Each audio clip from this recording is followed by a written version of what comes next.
is my plan to dismantle the deep state and reclaim our democracy from Washington corruption once and for all.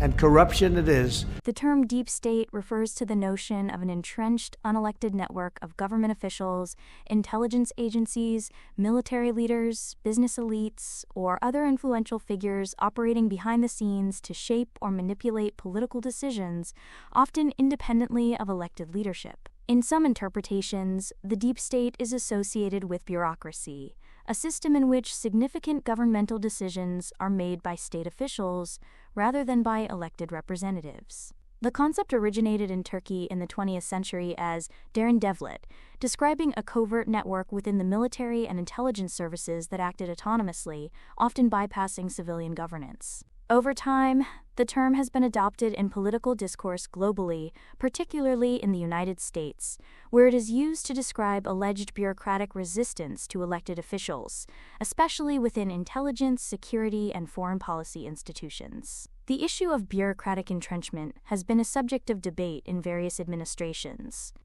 However, the Trump administration undertook significant personnel changes within federal institutions, which was an effort to counteract elements of the deep state. Some critics accuse President Trump of authoritarian tendencies. However, such actions are necessary to restore governance under elected leadership and dismantle bureaucratic resistance. In reality, similar power structures exist in most countries. Bureaucratic networks often serve the interests of a privileged minority, known as the elites, giving rise to concerns about elitism and non-transparent decision-making processes. The lack of transparency of the deep state is frequently associated with systemic corruption, reinforcing claims that such networks prioritize their own agendas over the public interest. In France, graduates of elite institutions such as the Grande École dominate the political landscape and are often accused of forming an insular power structure. Similarly, in countries like the United Kingdom, Germany, and Spain, as well as the European Union, decision-making processes are often perceived as being controlled by elite networks rather than by direct democratic processes. As a result, what are called Western values are simply understood as a fake or hypocritical lie.